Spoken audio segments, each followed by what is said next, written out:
श्री शिवाय नमस्तुभ्यम। हर हर महादेव। दोस्तों, आप सभी लोग जानते हैं कि 16 फरवरी 2025 यानी रविवार को पड़ रही है फाल्गुन महीने की संकष्टी चतुर्थी तिथि। और दोस्तों, ये वो तिथि है जो फाल्गुन महीने में पड़ने वाली सबसे बड़ी तिथि है, क्योंकि यह रविवार के दिन पड़ रही है और इसका बहुत ही बड़ा और विशेष महत्व होता है। पूज्य गुरु जी ने कहा है, अगर कभी भी मौका लग जाए और फाल्गुन महीने की संकष्टी चतुर्थी रविवार को पड़ जाए तो आप लोगों को एक चावल दाने का उपाय तो अवश्य ही करना चाहिए। इन दोनों का संयोग बहुत ही कम आता है। और दोस्तों, पूज्य गुरु जी ने अपनी शिव महापुराण की कथा में बताया है, इस दिन आपको एक चावल दाने वाला उपाय तो अवश्य ही करना चाहिए, क्योंकि ऐसा दिन पूरे साल में सिर्फ एक ही बार आता है। और दोस्तों, आप सभी लोग जानते हो कि संकष्टी चतुर्थी व्रत का अगर सबसे बड़ा कोई उपाय है तो वो एक चावल के दाने वाला उपाय है। तो दोस्तों, इस फाल्गुन माह के रविवार के दिन आप लोगों को इस एक चावल दाने वाले उपाय को जरूर करना है। बहुत सारे लोग होंगे जिन लोगों ने इस उपाय को न किया हो, मतलब पूरा साल निकल गया और उन्होंने किसी भी दिन इस एक चावल दाने वाले उपाय को न किया हो। पर दोस्तों, आपके पास एक आखिरी मौका बचा हुआ है, जो कि 16 फरवरी के दिन है। तो इस दिन आप लोगों को इस वाले उपाय को जरूर कर लेना है, भले ही आपने पूरे साल भर इस उपाय को ना किया हो। पर अगर आपने इस फाल्गुन महीने के रविवार के दिन अगर इस वाले उपाय को कर लिया तो आपको इस उपाय को करने का वो फल मिलेगा जिसकी आपने कभी कल्पना भी नहीं करी होगी। इसीलिए आप लोग इस वाले उपाय को एक बार जरूर कर लेना, ताकि आप लोगों के हाथ से यह मौका ना जा सके और आपको इस उपाय को करने का फल मिल सके। दोस्तों, यह उपाय पंडित जी ने अपनी अभी की ही शिव महापुराण की कथा में बताया है। जिस उपाय को आज हम आपको बहुत अच्छे से समझाने वाले हैं। इस वीडियो को देखने के बाद इस उपाय को समझने के लिए आपको कोई और वीडियो को देखने की जरूरत नहीं पड़ेगी। तो चलिए दोस्तों, उपाय को शुरू करते हैं। देखिए, यह इस फाल्गुन महीने के रविवार के दिन यह इतना खास होता है, इतना महत्वपूर्ण होता है। देखा गया है, कभी कभी बड़े बड़े पूजा पाठ अनुष्ठान से जो मनोकामना पूर्ण नहीं होते, वो इस फाल्गुन महीने के दिन एक छोटे से उपाय करने से ही आपकी मनोकामना पूर्ण हो जाती है। और बहुत सारे लोगों ने इस उपाय को किया भी है और उनको इस उपाय को करने का फल भी जरूर मिला है। अगर आप लोग भी इस उपाय को करना चाहते हैं तो आप इस उपाय को पहले अच्छे से समझ लेना, सुन लेना, उसके बाद करना। आपको इस उपाय का फल जरूर मिलेगा। और इस उपाय को कर लेने से आपके घर में चाहे किसी भी प्रकार की दुख और समस्या क्यों ना चल रही हो, आपको उसका कारण भी नहीं पता है कि भाई यह समस्या किस कारण से चल रही है। उसका कुछ भी कारण हो सकता है, जैसे पितृदोष हो सकता है या किसी भी तरह का मंगल दोष भी हो सकता है। तो इस दिन आप लोगों को यह वाला उपाय कर लेना है। यह एक ऐसा उपाय है जिस उपाय को अगर किसी विशेष दिन पर किया जाए तो भाई उस विशेष दिन का जो है वह तो हमें मिलता ही मिलता है, पर हमने उस दिन पर इस उपाय को किया है तो हमें उससे भी बड़ा फल मिलता है। और फल बहुत जल्दी मिलता है, क्योंकि आप इस उपाय को बहुत ही बड़े और विशेष दिन पर कर रहे हो। तो चलिए अब उपाय के बारे में बात करते हैं। लेकिन उससे पहले आप लोगों को यह जानना आवश्यक है कि आखिर यह उपाय किस समय करना है, किसको करना है और कैसे करना है। तो चलिए हम आगे आपको वीडियो में एक एक करके बता देते हैं। लेकिन उससे पहले अगर आप लोग हमारे चैनल पर नए हैं तो हमारे चैनल को सब्सक्राइब कर लेना और इस वीडियो को लाइक करके कमेंट बॉक्स में श्री शिवाय नमस्तुभ्यम ओम नमः शिवाय जरूर टाइप कर देना। तो दोस्तों, इस एक चावल के दाने वाले उपाय को हमें इस रविवार के दिन कैसे करना है, किसको करना है, किस समय करना है और कहां पर करना है, ये सारे सवालों के जवाब आपको इस वीडियो में मिल जाएंगे। और जो ये वीडियो देखेगा भाई, उसको एक चावल के दाने वाला उपाय जरूर करना चाहिए, क्योंकि इस दिन एक चावल के दाने का भी बहुत ही बड़ा और विशेष महत्व होता है। और जब बात आ जाए एक चावल के दाने की, तो ये सोने पे सुहागा वाली बात हो जाती है और ये एक बहुत ही बड़ा उपाय हो जाता है इस संकष्टी चतुर्थी तिथि का। अब हम समझते हैं इस वाले उपाय को हमें करना किस समय है। इस एक चावल दाने वाले उपाय को हमें फाल्गुन महीने के रविवार चतुर्थी के दिन करना किस समय है। तो देखिए, इस उपाय को करने का जो समय है वह सुबह का समय है और शाम का समय भी है। अब देखिए, यहां पर हम मुख्य रूप से सुबह का समय नहीं बोलेंगे, क्योंकि 16 फरवरी रविवार का दिन है और इस दिन प्रदोष काल के समय का बहुत महत्व होता है। बाकी अगर सुबह के समय भी करेंगे तो भी अच्छा होगा, उसमें कोई भी दिक्कत वाली बात नहीं है। तो चलिए जानते हैं इस विशेष उपाय के बारे में। लेकिन उससे पहले एक प्रार्थना, अगर आप इस चैनल पर नए हैं तो आप इस वीडियो को लाइक करें, चैनल को सब्सक्राइब करें और कमेंट बॉक्स में आप अपनी राशि या अपना नाम जरूर डाल दें, क्योंकि हम राशि से जुड़ा भाग्य भी बताते हैं और भाग्य में चल रही परेशानियों को दूर करने के लिए वह आसान से आसान उपाय भी बताते हैं। तो चलिए अब हम अपने सबसे पहले उपाय की बात कर लेते हैं। देखो, ये एक चावल वाला उपाय वीडियो के लास्ट में बताया है, वो उपाय आप जरूर करें। देखो, इस उपाय को आप सुबह से लेकर शाम तक कर सकते हैं। तो चलिए बढ़ते हैं उपाय की ओर। देखिए, इसके लिए आपको क्या करना है, एक काली मिर्च लेनी है। देखो, ध्यान से समझना, एक काली मिर्च लेनी है और ध्यान देना है कि काली मिर्च कहीं से भी खंडित नहीं होनी चाहिए।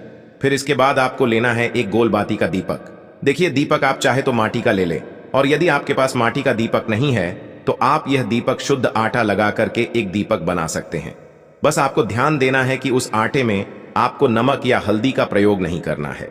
ठीक है, तो आप एक बढ़िया सा दीपक बना लें और उस दीपक में गोल बाती लगा करके उस दीपक में आपको घी भरना है। देखो, गाय का शुद्ध घी आपको उस दीपक में भरना है। अब क्या करना है, आपको इन दोनों चीजों को लेकर चले जाना है। बेलपत्र के पेड़ के पास देखिए। देखो, गुरुजी ने अपनी अभी की शिव महापुराण कथा में भी बताया था, जो भी व्यक्ति प्रदोष काल में जो भी एक दीपक प्रज्वलित कर देता है उसके घर पर धन की कमी नहीं हो सकती। देखो, यदि आपके घर के आसपास कहीं बेलपत्र का पेड़ नहीं है या घर से काफी दूर पड़ता है और आप जा नहीं सकते, तो आगे हम ये भी बताएंगे कि कैसे इस उपाय को करना है। अगर बेलपत्र वृक्ष ना हो तो देखो, अब आपको प्रदोष काल में इन दोनों चीजों को लेकर चले जाए बेलपत्र के पेड़ के पास में। अब क्या करना है, सबसे पहले आपको उत्तर दिशा की ओर मुंह करके आपको खड़े हो जाना है और जो आप दीपक लेकर गए हैं उससे आपको बेलपत्र की जड़ में प्रज्वलित करना है। दीपक प्रज्वलित करने के बाद आपको एक काली मिर्च अपनी हथेली पर रखना है और बेलपत्र के पेड़ का आपको 5 बार परिक्रमा लगा लेना है। और यदि आप परिक्रमा बेलपत्र के पेड़ का नहीं लगा सकते हैं तो आपको दीपक को चारों ओर कुछ इस तरह से क्लॉकवाइज 5 बार घुमा देना है, मतलब आरती करना है। और घुमाने के बाद आपको उसी काली मिर्च को दीपक में डाल देना है और वहीं पर बैठकर हाथ जोड़ करके आंख बंद करके आपको जो भी आपके जीवन में समस्याएं हैं, घर से लक्ष्मी जी का निवास नहीं है, घर में लक्ष्मी जी प्रवेश नहीं कर रही है, और भी जीवन में जो भी समस्याएं हैं, तो उस समय आपको विनती करनी है। ठीक है, अब इसके बाद यदि आपके घर के आसपास कहीं बेलपत्री का पेड़ नहीं है तो आपको इन सब चीजों को लेकर चले जाना है शंकर जी के मंदिर में। और शिव जी के मंदिर पहुंचकर आपको क्या करना है, आपको इसी एक दीपक को आपको शंकर जी के मंदिर की जो चौखट होती है ना, वहां पर आपको इस दीपक को जलाना है और दीपक जलाते समय आपका मुख उत्तर दिशा की ओर होना चाहिए। दीपक जलाने के बाद आपको क्या करना है, एक काली मिर्च अपनी हथेली पर रखना है और आपके जीवन में जो भी समस्याएं हैं, चाहे वो समस्या परिवार को लेकर हो या फिर धन को लेकर हो, वो अपनी वह समस्या बोलनी है। और बोलने के बाद आप उसी काली मिर्च को दीपक में डाल देना है और आपकी कामना पूर्ण हो जाए, घर में लक्ष्मी जी का निवास हो, ऐसी कामना आपको कर लेनी है। देखिए, शंकर जी की मंदिर की जो चौखट होती है ना, उसमें 33 कोटि देवी देवता निवास करते हैं। यदि आप वहां पर दीपक जलाते हैं तो इससे भगवान शिव तो प्रसन्न होते ही है, साथ ही आपको 33 कोटि देवी देवताओं का आशीर्वाद प्राप्त होता है और वह सभी प्रसन्न होते हैं जिनकी आशीर्वाद से आपकी कामना 100% पूरी होती है। तो आप ये उपाय जरूर करिएगा। आप बहुत ही छोटा सा उपाय है, करके देखिएगा। देखिए, अब हम जान लेते हैं गुरु जी द्वारा बताए गए दूसरे उपाय के बारे में। इस उपाय के लिए आपको मात्र 2 लौंग लेनी होगी, यानी कि आपको लौंग का जोड़ा लेना है। 2 फूल वाली आपको लौंग लेनी है। लौंग का जोड़ा कहीं से भी खंडित नहीं होना चाहिए, इस बात का ध्यान रखें। इसी के साथ में आपको लेना होगा लाल चंदन का पाउडर। देखिए, यदि आपके पास लाल चंदन की लकड़ी है तो उसे घिसकर भी आप चंदन के रूप में प्रयोग कर सकते हैं। यदि पाउडर है तो उसका भी आप अपने उपाय के लिए प्रयोग कर सकते हैं। देखिए, चंदन जो है वो तेज का प्रतीक माना गया है और साथ ही साथ जीवन के अंधकार को दूर करने का प्रतीक माना गया है। अब इसी के साथ में आपको मात्र एक तांबे के पात्र के अंदर शुद्ध जल लेना होगा अपने घर से। अब दोस्तों, ये तीनों सामग्री लेकर के सीधे आपको पहुंच जाना होगा भगवान शिव के मंदिर में। देखिए, इसी के साथ में आपको एक गोल बाती का दीपक भी लेना होगा। दीपक आप मिट्टी का भी ले सकते हैं, शुद्ध घाटा मढ़कर उसका भी तैयार कर सकते हैं। और दीपक में आपको शुद्ध घी का प्रयोग करना है। लेकिन जैसे ही आप इन सभी सामग्रियों को मंदिर में लेकर के पहुंचेंगे, मंदिर में जैसे ही आप चौखट के वहां पर पहुंचेंगे, तो मंदिर की चौखट के सीधे तरफ आप जो अपने साथ एक गोल बाती का दीपक लेकर के आए हैं, उसे आपको सबसे पहले तो प्रज्वलित कर देना है। यानी कि जैसे ही आप मंदिर की चौखट के वहां पर प्रवेश करते हैं, तो उसके सीधे तरफ आपको ये गोल बाती का दीपक प्रज्वलित कर देना है। अब देखिए, जैसे ही आप यह दीपक प्रज्वलित करेंगे, तो आपकी जो भी मनोकामना है उससे आपको बोल देना है। आप इस दीपक को इस प्रकार से प्रज्वलित करने के बाद इन सभी सामग्रियों को आपको शिवलिंग के पास में लेकर पहुंच जाना है। अब देखिए दोस्तों, आपके पास जो एक तांबे के पात्र के अंदर शुद्ध जल है, उसमें से आपको केवल आधा लोटा जल ही भगवान शिव के शिवलिंग पर अर्पित करना है। आधा लोटा जल आपको उसी पत्र के अंदर बचा लेना है। अब दोस्तों, आपके पास जो 2 लौंग हैं, यानी कि लौंग का जोड़ा है, उससे आपको अपना नाम और अपने गोत्र को बोलते हुए आपकी जो भी समस्या चल रही है, आपके जीवन में जो भी परेशानी उत्पन्न हो रही है, उन्हें आपको बोल देना है। और ये जो लौंग का जोड़ा है, इसे आपको भगवान शिव के शिवलिंग पर अर्पित कर देना है। जैसे आप ये 2 लौंग शिवलिंग पर चढ़ाएंगे, तो अपना हाथ जो है वहां पर आपको रखना है और महादेव से आपको प्रार्थना करनी है कि मेरे जीवन की ये जो परेशानियां हैं, ये सभी दूर हो जाएं। यानी कि आपके जीवन में धन की संबंधित परेशानी चल रही है, कर्ज की समस्या चल रही है, बच्चों का पढ़ाई लिखाई में मन नहीं लग पा रहा है, घर के जो आर्थिक संकट है वह सभी दूर हो, व्यापार आपका ढंग से नहीं चल पा रहा है, घर में रोग की स्थिति बनी हुई है, यानी कि जिस भी प्रकार की आपकी समस्याएं हैं, उसे आपको महादेव से बोल देना है और महादेव से इन सभी समस्याओं को दूर करने के लिए आपको प्रार्थना कर लेनी है। अब देखिए दोस्तों, आपने जो 2 लौंग शिवलिंग पर समर्पित की थी, उससे आपको वहां से उठा लेना है और इन दोनों लौंग को आपको शिवलिंग से उठा करके सीधे उससे जल के पात्र के अंदर डाल देना है। यानी कि अपने आधा लोटा जल और बचाया हुआ था, उसी के अंदर आपको ये 2 लौंग डाल देनी है। और साथ में आप जो लाल चंदन लेकर के आए थे, उस लाल चंदन को भी आपको उसी पात्र के अंदर डाल देना है। यानी कि आधा लोटा जल और बचा हुआ है, तो उसी आधे लोटे जल के अंदर आपको ये लाल चंदन भी डाल देना है। अब देखिए, इस आधे लोटे जल में है, जिसमें अपने 2 लौंग डाली है, लाल चंदन डाला है, उसे सीधे लेकर के आपको पहुंचना है बेलपत्र के वृक्ष के वहां पर। देखिए, बेलपत्र का वृक्ष यदि आपके घर पर है, तो वहां पर आपको आ जाना है। आपके घर के आसपास कहीं भी है, तो वहां पर आपको पहुंच जाना है। और उसके बाद आपका जो मुख है वह उत्तर दिशा की ओर होना चाहिए। और उसके बाद आपको अपना नाम और अपनी गोत्र को बोलना है और पुनः अपने जो भी परेशानियां शिवलिंग के पास में बोली थीं, उन्हें आपको वापस से बेलपत्र के वहां पर भी बोल देनी है। और ये जो आधा लोटा जल और है, इससे आपको पूरा बेलपत्र के वृक्ष की जड़ में श्री शिवाय नमस्तुभ्यं इस मंत्र का जाप करते हुए समर्पित कर देना है। तो बस इतना सा उपाय आपको करना है। जो भी आपकी परेशानी है, समस्या है, उससे महादेव निश्चित ही दूर करेंगे। अब दोस्तों, हम जान लेते हैं तीसरे चमत्कारी और विशेष उपाय के बारे में। देखिए, ये उपाय बहुत ही चमत्कारी है, क्योंकि इस उपाय से आपके जिम्मे तेज की वृद्धि होगी।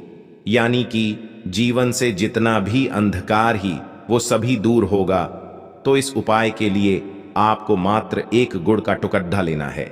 गुड़ का टुकड़ा आपके जीवन में तेज की वृद्धि करता है और साथ ही साथ आपके जीवन से जो अंधकार है उसे दूर करता है। इसी के साथ मैं आपको एक चावल दाना यानी कि अक्षत का दाना लेना है। ये चावल का दाना आपके जीवन में सुख शांति को लेकर के आता है। आपके जीवन में धन की जितनी भी परेशानियां हैं उन्हें समाप्त करता है। इसी के साथ मैं आपको मात्र एक हरा मूंग लेना है। हरा मूंग जो है वह बुध ग्रह को प्रसन्न करता है। देखिए, हरे मूंग का उपाय करने से बुध ग्रह मजबूत होता है और बुध ग्रह के मजबूत होने से बुद्धि, ज्ञान और विवेक की प्राप्ति होती है।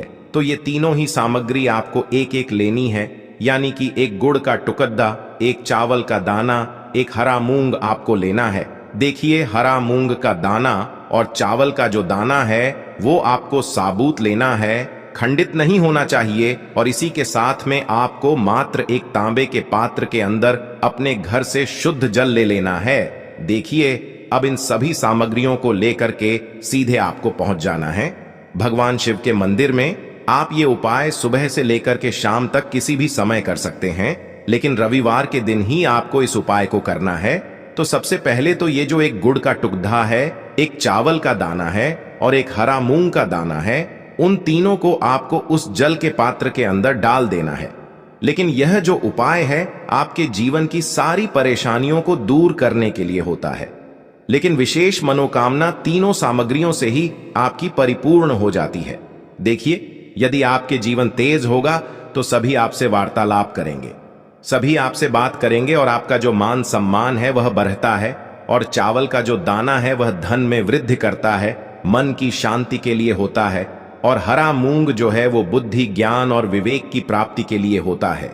अब देखिए, यह जो एक पात्र है, इससे आपको भगवान शिव के शिवलिंग पर धीरे धीरे अर्पित कर देना है। श्री शिवाय नमस्तुभ्यम इस मंत्र का जाप करते हुए और तुम रुकेश्वर महादेव का मन में स्मरण करते हुए।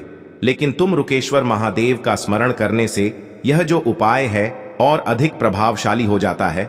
तो तुम रुकेश्वर महादेव का स्मरण करते हुए यह उपाय करने से आपके जीवन में जो भी अशांति है वह सभी दूर हो जाएगी।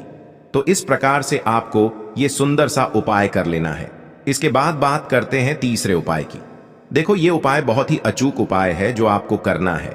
देखो, इस उपाय के लिए आपको 2 दीपक लेने हैं। देखो, दोनों दीपक आपको मिट्टी के दीपक लेने हैं। उसके बाद आपको दोनों दीपक को प्रज्वलित करने के लिए आपको लंबी बाती लेनी है।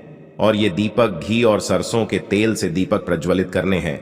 ये सब लेने के बाद आपको लेना है एक कटोरी में कच्चा दूध थोड़ा सा लेना है। उसके बाद आपको लेना है एक लोटा जल।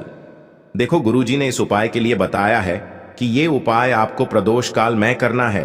कहते हैं कि बेलपत्र के वृक्ष में प्रदोष काल के समय में महादेव वास करते हैं। उस समय हम कोई भी उपाय करते हैं तो उसका फल हमें अवश्य मिलता है। देखो, अब ये सब सामग्री लेकर आपको प्रदोष काल में चले जाना है बेलपत्र के वृक्ष के वहां पर। देखो, वहां पहुंच जाने के बाद आपको सबसे पहले बेलपत्र की जड़ में सबसे पहले वो दूध जो आप लाए हैं उसे समर्पित कर देना है। उसके बाद आपको जो एक लोटा जल जो आप लाए हैं वो आपको धीरे धीरे बेलपत्र की जड़ में समर्पित कर देना है। उसके बाद आप जो दीपक लाए हो, दोनों दीपक को आपको बेलपत्र की जड़, बेलपत्र की तरफ मुंह करके बाती का आपको एक दीपक घी का और एक दीपक तेल का प्रज्वलित कर देना है। और आपकी जो भी मनोकामनाएं हैं वो महादेव को बोलना है। देखो, गुरुजी ने कहा रविवार के दिन पर बेलपत्र की जड़ में दीपक प्रज्वलित कर देता है, महादेव उसकी सभी मनोकामना पूरी कर देते हैं। देखिए दोस्तों, आज के इस वीडियो में हमने आपको रविवार के दिन किए जाने वाले 3 बहुत ही सुंदर से उपाय बताए हैं। जो भी आपके लिए उचित है, सरल है, उसे आप कर सकते हैं। यदि उपाय से जुड़ा किसी भी प्रकार का सवाल है तो कमेंट में पूछ लें। उपाय को करते समय आप किसी भी प्रकार की गलतियां ना करें।